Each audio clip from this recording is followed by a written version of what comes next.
Paula with Hillbilly Orchids. Welcome back to my channel. You guys, today I want to talk about, been doing some nutrient videos, and I want everybody to understand, how important your starting parameters are, okay? Your starting parameters are very important because everybody's water qualities are vastly different. Some might have soft water, some might have hard water, some, might have well water, some, it just varies. Some might use rainwater. You just don't know.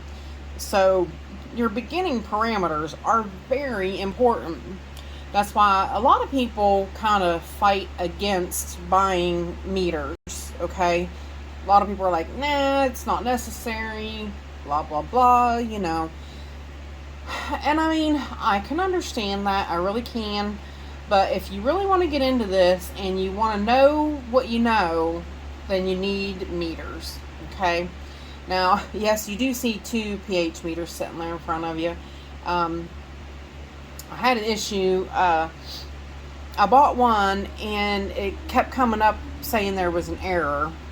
And I contacted Amazon, was going to send it back, and they wanted me to print a label. Well, I currently don't have a printer, and I didn't have a way to print a label. Normally, they just give you like a square and say, take this in the UPS store, drop it off, and ship it back.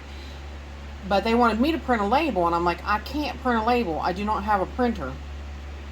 So I even had to call them back later because they said, well, we still haven't received this and we're going to charge you. And I'm like, you will not charge me double for that meter. No. I'm like, if you send me a square, I'll send it back to you. But I don't have a way of printing that stupid label. But anyways, that's an Amazon issue. But they told me, go ahead and keep it, because if I can find somebody to fix it, then, I can just keep it. That's fine. So they sent me another one, because I told them, I said, I want a replacement. I want the meter. This one just didn't work properly. So I figured it out. They both needed factory reset. I don't care what the directions in the book said. I factory reset them, and they seem to work better after that. Especially this one, the one I wrote good on. It was the one that came the closest to everything that I was reading. So, but anyways, basically what you have to do is you have to use a 7.0 reference solution, and you have to put it in that 7.0 stuff and hit calibrate and calibrate to 7.0, because it'll give you a choice. You can calibrate it to 4, you can calibrate it to 8, or you can calibrate it to 7. So I calibrated to 7, and they were still reading really off whack. Well, there is a factory reset on those. I factory reset it, and they've been working better. So I've been going by what they actually say. So what I'm going to do is I told you I'm going to stop filtering my tap water, because my tap water is pretty good. Actually, this is a TDS meter, and this is another item that I think everybody should have. They're not expensive. This one says low battery now, but I'm gonna have to change the battery on that one. This one was like $15, and the pH meters, or their pH and temperature, they're like, I think they're $48, $38 or $48. But see, my tap water, this is a picture of my tap water. I'm gonna shut it off. Get with it, Paula. I'm trying to hit hold. My tap water, you can see it. I'm trying to see which way is the best. Zoom in just a little bit. We'll turn on the light, see if that helps. Maybe. 77 parts per million is what my tap water reads. Okay.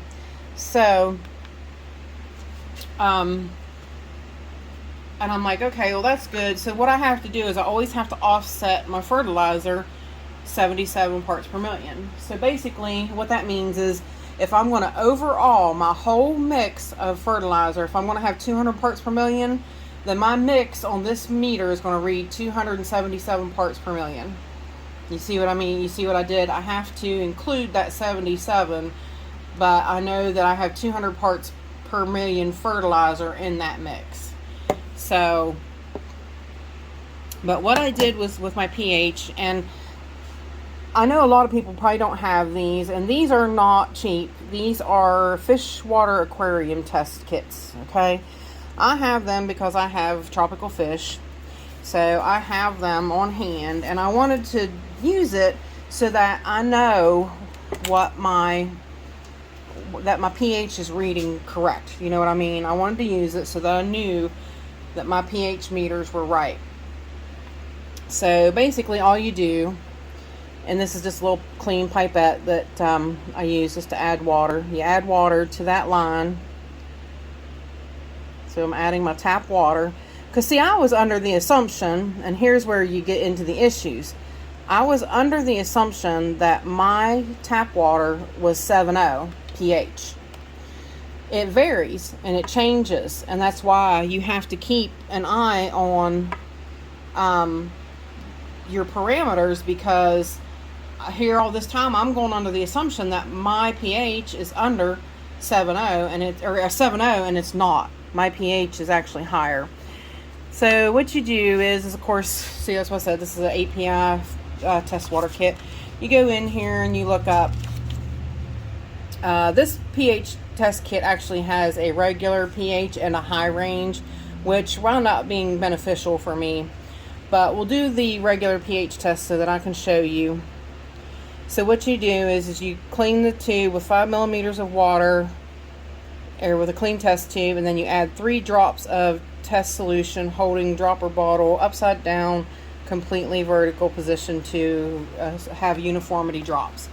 So what we do is, that's ammonia. Where is my pH? Over here. That's high range. And here is the, and see, it tells you right on there, add 3. I'm going to shake it up just a little bit. And we're going to add 3 drops of this to the tap water. And see, like I said, this helps me to know, and sometimes you have to watch because it does drop out fast. 1, 2, 3. That other drop hit the table. It didn't hit in the so you can see it there on the table. It did not hit in the bottle. So then what we do is we cap that, and we shake it up. Now right away it's very blue, which blue means indication of alkaline. And on the back of the test kit we have a chart, okay? What you do is you basically put it beside on the white, and you best figure out which color matches. So 7.6, that's why I was like, wait a minute, 7.6 is really high for my water. So I'm like, well, I'm going to try the high pH test range.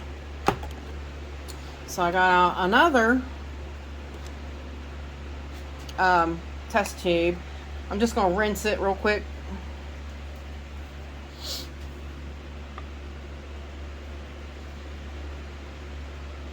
And we're going to do the same thing with it. We're going to fill it 5 millimeters of water.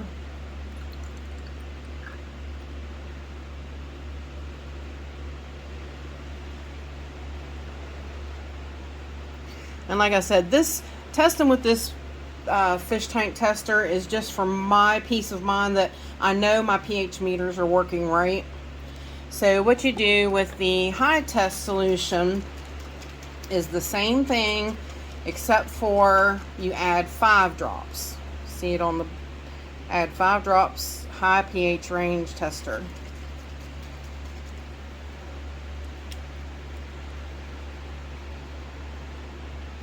Tip it straight up.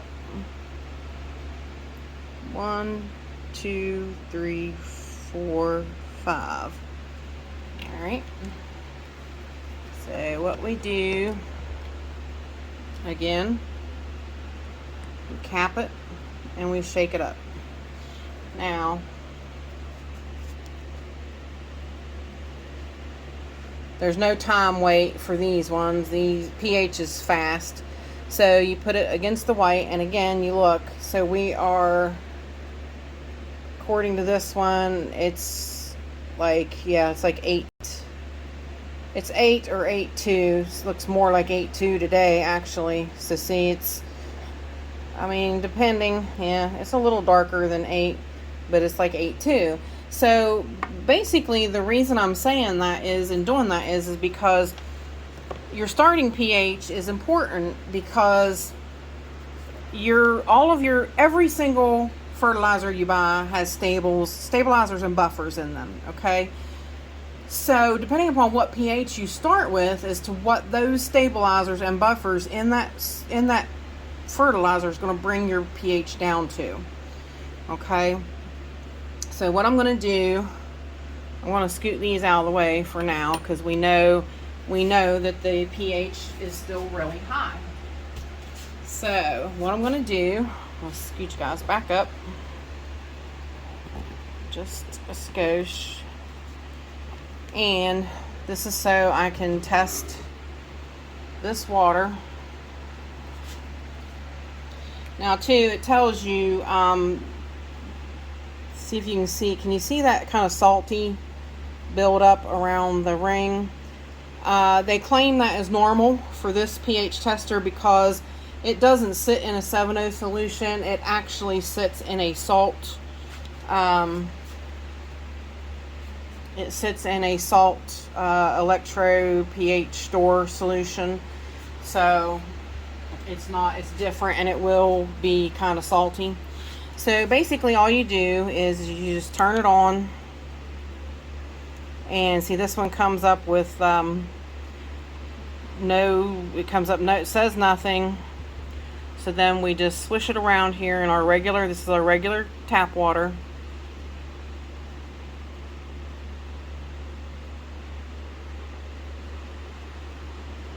This meter also tells temperature.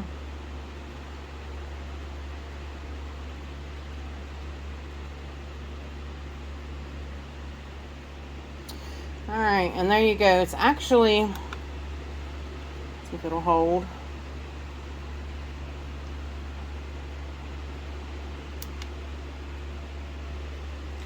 It is actually, it says 8.0, so it's close.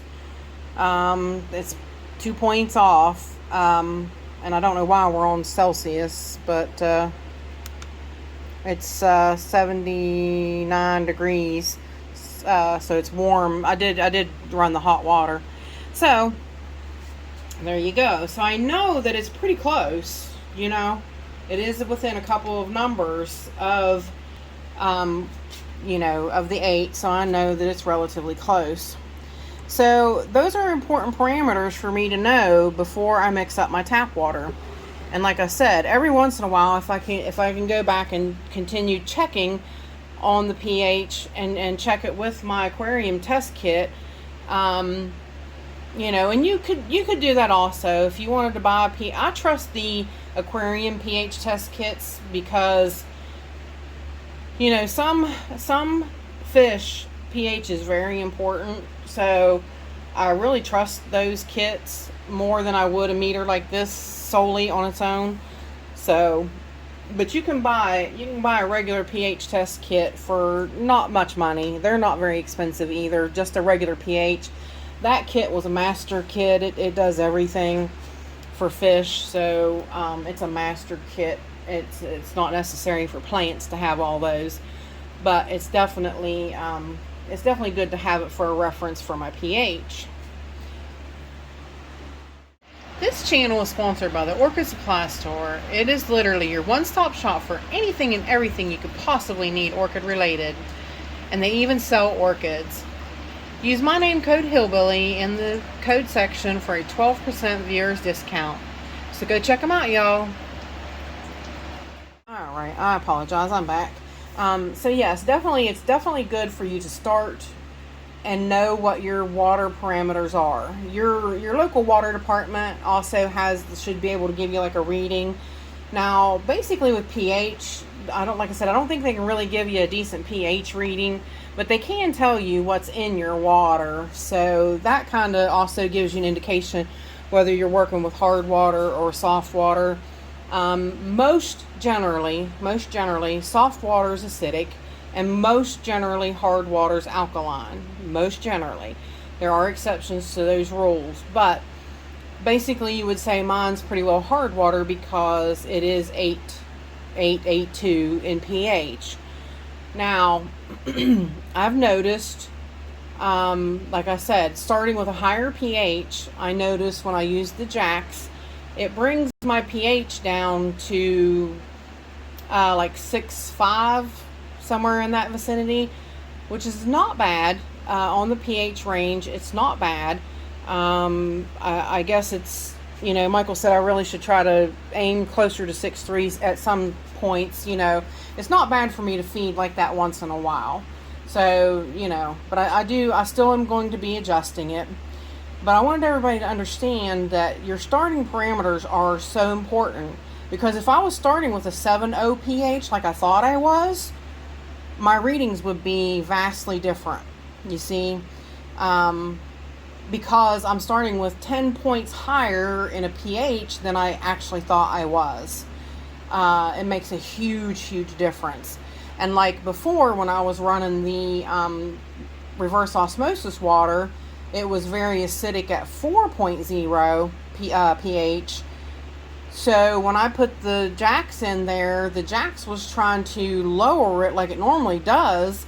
And so I was really in a low acidic kind of range that my plants weren't always absorbing what they should.